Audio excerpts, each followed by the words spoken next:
1 Raja-Raja pasal 1. Hari tua Daud dan soal penggantinya. Raja Daud telah tua dan lanjut umurnya, dan biarpun ia diselimuti badannya tetap dingin. Lalu para pegawainya berkata kepadanya, "Hendaklah dicari bagi tuanku seorang perawan yang muda untuk melayani dan merawat raja. Biarlah ia berbaring di pangkuanmu sehingga badan tuanku raja menjadi panas." Maka di seluruh daerah Israel dicarilah seorang gadis yang cantik, dan didapatlah Abisak, gadis Sunem, lalu dibawa kepada raja. Gadis itu amat cantik, dan ia menjadi perawat raja dan melayani dia. Tetapi raja tidak bersetubuh dengan dia. Lalu Adonia anak Hagit meninggikan diri dengan berkata, "Aku ini mau menjadi raja." Ia melengkapi dirinya dengan kereta-kereta dan orang-orang berkuda serta 50 orang yang berlari di depannya. Selama hidup Adonia, ayahnya belum pernah menegur dia dengan ucapan, "Mengapa engkau berbuat begitu?" Ia pun sangat elok perawakannya, dan ia adalah anak pertama sesudah Absalom. Maka berundinglah ia dengan Yoab, anak Zeruya, dengan para imam Abiatar, dan mereka menjadi pengikut dan pembantu Adonia. Tetapi Imam Zadok dan Benaya bin Yoyada dan Nabi Nathan dan Simei dan Rei dan para pahlawan Daud tidak memihak kepada Adonia.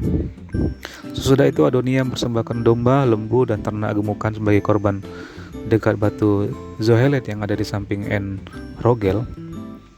Lalu mengundang semua saudaranya, anak-anak raja dan semua orang Yehuda, pegawai-pegawai raja. Tetapi Nabi Nathan dan Benaya dan para pahlawan dan Salomo adiknya tidak diundangnya.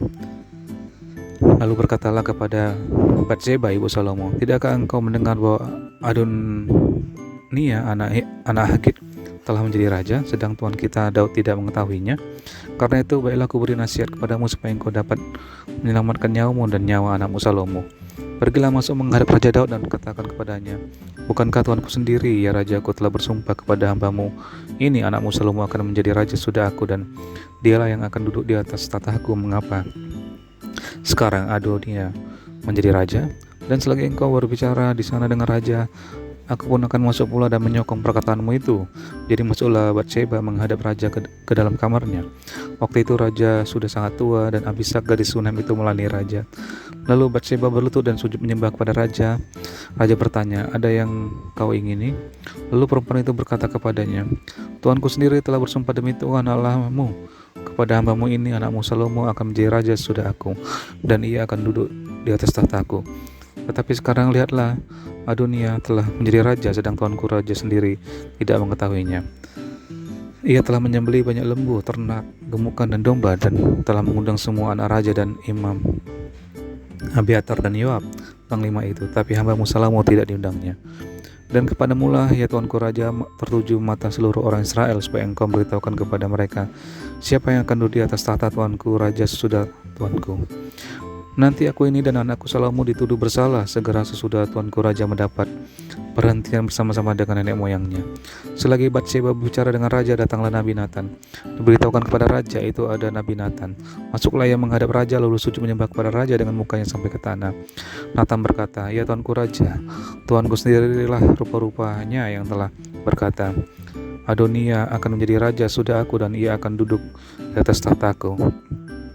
Sebab pada hari ini ia telah menyembelih banyak lembu, ternak gemukan, dan domba. Ia mengundang semua anak raja, para panglima, dan imam Abiatar, dan sesungguhnya mereka sedang makan minum di hadapannya sambil berseru, 'Hidup Raja Adonia!'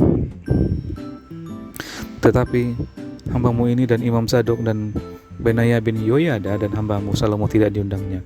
Jika hal ini terjadi dari pihak tuanku raja, maka engkau tidak memberitahu hambamu ini siapa yang akan duduk di atas tahta tuanku raja sesudah tuanku."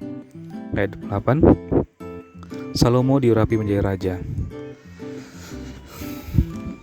Lalu Raja Daud menjawab, katanya, "Panggillah Batseba." Perempuan itu masuk menghadap raja dan berdiri di depannya. Lalu raja bersumpah dan berkata, "Demi Tuhan yang hidup, yang telah membebaskan nyawaku dari segala kesesakan, pada hari ini aku akan melaksanakan apa yang kujanjikan kepadamu demi Tuhan Allah Israel dengan sumpah ini. Anakmu Salomo akan menjadi raja sudah aku, dan dialah yang akan duduk di atas tahta aku menggantikan aku."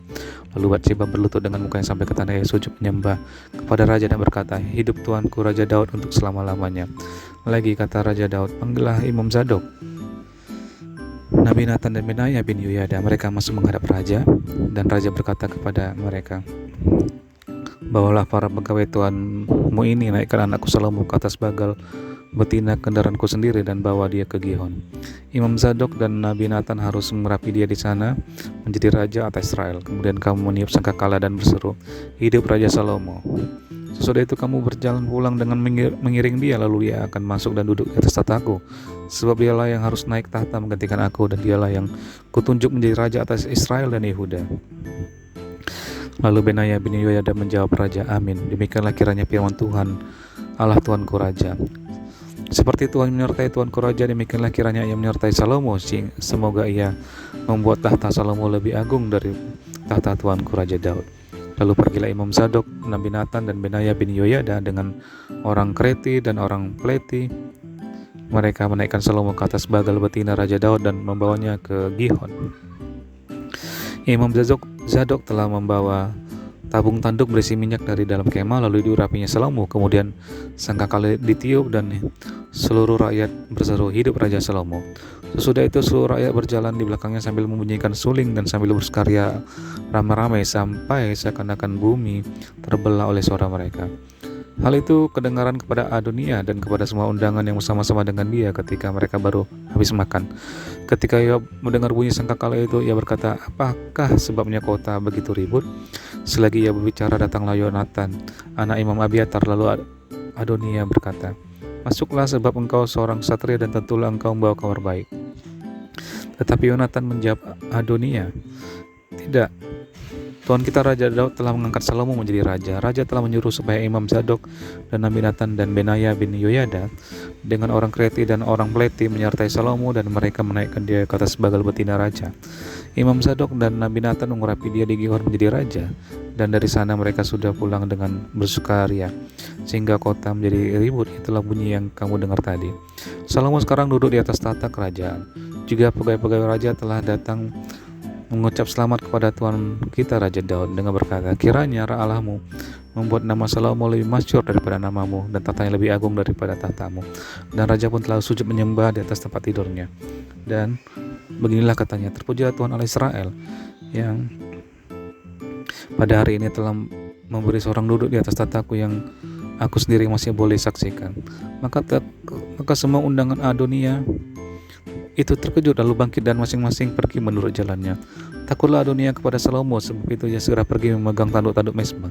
Lalu diberitahukanlah kepada Salomo, ternyata Adonia takut kepada Raja Salomo, dan ia telah memegang tanduk-tanduk mesbah serta berkata, biarlah Raja Salomo lebih dahulu bersumpah mengenai aku, bahwa ia tak akan membunuh hambanya ini dengan pedang. Lalu kata Salomo, jika ia berlaku sebagai ksatria, maka sehelai rambut pun dari kepalanya tidak akan jatuh ke bumi. Tetapi jika ternyata ia bermaksud jahat, haruslah ia dibunuh. Dan Raja Salomo menyuruh orang menjemput dia dari mesbah itu. Ketika ia masuk, sujudlah ia menyembah kepada Raja Salomo. Lalu Salomo berkata kepadanya, pergilah ke rumahmu.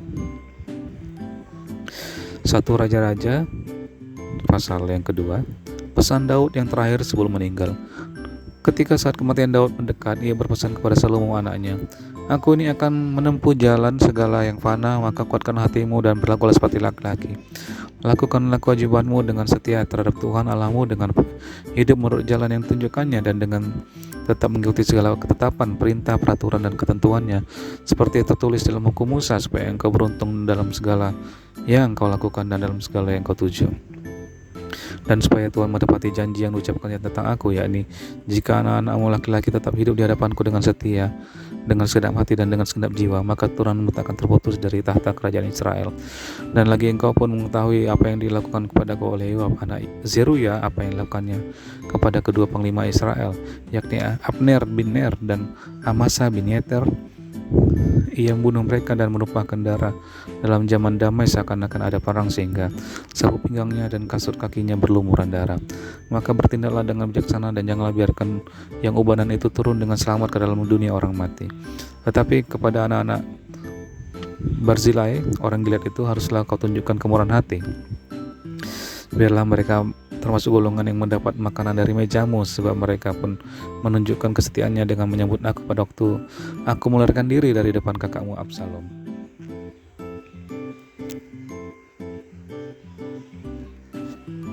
Juga masih ada padamu Simei bin Gera orang Benyamin dari Bahurim. Dialah yang mengikuti aku dengan kutuk yang kejam pada waktu aku pergi ke Mahanaim. Tetapi kemudian ia datang menyongsong aku di sungai Yordan, dan aku telah bersumpah kepadanya, demi Tuhan, takkan kubunuh engkau dengan pedang. Sekarang janganlah bebaskan dia dari hukuman, sebab engkau seorang yang bijaksana dan tahu apa yang harus kau lakukan kepadanya untuk membuat yang ubanan itu turun dengan berdarah ke dalam dunia orang mati. Kemudian Daud mendapat perhentian bersama-sama nenek moyangnya, dan ia dikubur di kota Daud. Dan Daud memerintah orang Israel selama 40 tahun. Di Hebron ia memerintah 7 tahun, dan di Yerusalem ia memerintah 33 tahun. Salomo duduk di atas tahta Daud ayahnya, dan kerajaannya sangat kokoh. Ayat 13. Tindakan-tindakan Salomo untuk mengokohkan tatanya. Pada suatu hari, Adonia, anak Hagit, masuk menghadap Batsheba, ibu Salomo. Lalu perempuan itu berkata, apakah engkau datang dengan maksud damai? Jawabnya, ya, damai. Kemudian katanya, ada sesuatu yang hendak katakan kepadamu. Jawab perempuan itu, katakanlah. Lalu katanya, engkau sendiri tahu bahwa akulah yang berhak atas kedudukan raja, dan bahwa seluruh Israel mengharapkan supaya aku menjadi raja. Tapi sebaliknya kedudukan raja jatuh kepada adikku, sebab hari Tuhanlah ia mendapatkannya. Dan sekarang satu permintaan saja aku sampaikan kepadamu, janganlah tolak permintaanku. Jawab perempuan itu kepadanya, katakanlah. Maka katanya, bicarakannya kiranya dengan Raja Salomo, sebab ia tidak akan menolak permintaanmu, supaya Abisak, gadis Sunem itu, diberikannya kepadaku menjadi istriku. Jawab Batsheba, baik, aku akan membicarakan hal itu untuk engkau dengan raja. Batsheba masuk menghadap Raja Salomo untuk membicarakan hal itu untuk Adonia. Lalu bangkitlah raja mendapatkannya serta tunduk menyembah kepadanya. Kemudian duduklah ia di atas tatanya, dan ia menyuruh meletakkan kursi untuk bunda raja. Lalu perempuan itu duduk di sebelah kanannya. Berkatalah perempuan itu, suatu permintaan kecil saja yang kusampaikan kepadamu. Janganlah tolak permintaanku. Jawab raja kepadanya, mintalah ya ibu, sebab aku tidak akan menolak permintaanmu. Kata perempuan itu, biarlah Abisak, gadis Sunem itu, diberikan kepada kakakmu Adonia menjadi istrinya. Tetapi Raja Salomo menjawab ibunya, mengapa engkau minta hanya Abisak, gadis Sunem itu, untuk Adonia? Minta jugalah untuknya kedudukan raja. Bukankah dia saudaraku yang lebih tua? Dan di pihaknya ada Imam Abiatar dan Yoab, anak Zeruya. Lalu bersumpahlah Raja Salomo, demi Tuhan, beginilah kiranya Allah menghukum aku, bahkan lebih daripada itu, jika Adonia tidak membayarkan nyawanya dengan permintaan ini. Oleh sebab itu, demi Tuhan yang hidup, yang menegakkan aku dan mendudukkan aku di atas tahta Daud ayahku, dan yang membuat bagiku suatu keluarga seperti yang dijanjikannya, pada hari ini juga Adonia harus dibunuh. Lalu Raja Salomo menyerahkan hal itu kepada Benaya bin Yoyada. Orang ini memancung dia sehingga mati. Dan kepada Imam Abiatar raja berkata, pergilah ke Anatot, ke tanah milikmu, sebab engkau patut dihukum mati. Tetapi pada hari ini aku tidak akan membunuh engkau, oleh karena engkau telah mengangkat tabut Tuhan Allah di depan Daud ayahku, dan oleh karena engkau telah turut menderita dalam segala sengsara yang diderita ayahku. Lalu Salomo memecat Abiatar dari jabatan sebagai imam Tuhan. Dengan demikian Salomo memenuhi firman Tuhan yang telah dikatakannya di Silo mengenai keluarga Eli. Ketika kabar itu sampai kepada Yoab, memang Yoab telah memihak kepada Adonia, sekalipun ia tidak memihak kepada Absalom, maka larilah Yoab ke kemah Tuhan, lalu memegang tanduk-tanduk mezbah. Kemudian diberitahukanlah kepada Salomo bahwa Yoab sudah lari ke kemah Tuhan dan telah ada di samping mezbah. Lalu Salomo menyuruh Benaya bin Yoyada, pergilah pancung dia. Benaya masuk ke dalam kemah Tuhan serta berkata kepadanya, beginilah kata raja, keluarlah. Jawabnya, tidak, sebab disinilah aku mau mati. Lalu Benaya menyampaikan jawab itu kepada raja. Katanya, beginilah kata Yoab, dan beginilah jawabnya kataku. Kata raja kepadanya, perbuatlah seperti yang dikatakannya, pancunglah dia dan kuburkanlah dia. Dengan demikian engkau menjauhkan daripadaku dan daripada kaumku noda darah yang tumpahkan Yoab dengan tidak beralasan. Dan Tuhan akan menanggungkan darahnya kepadanya sendiri, karena ia telah membunuh dua orang yang lebih benar dan lebih baik daripadanya. Ia membunuh mereka dengan pedang, dengan tidak diketahui ayahku Daud, yaitu Abner bin Ner, panglima Israel, dan Amasa bin Yeter, panglima Yehuda. Demikianlah darah mereka akan ditanggungkan kepada Yoab dan keturunannya untuk selama-lamanya. Tetapi Daud dan keturunannya dan keluarganya dan tahtanya akan mendapat selamat daripada Tuhan sampai selama-lamanya. Maka berangkatlah Benaya bin Yoyada lalu memancung dan membunuh Yoab. Kemudian dia dikuburkan di rumahnya sendiri di padang gurun. Raja mengangkat Benaya bin Yoyada menggantikan Yoab jadi kepala tentara, dan raja mengangkat Imam Zadok menggantikan Abiatar. Kemudian raja menyuruh memanggil Simei dan berkata kepadanya, "Dirikanlah bagimu sebuah rumah di Yerusalem. Diamlah di sana dan janganlah keluar dari sana kemana-mana pun.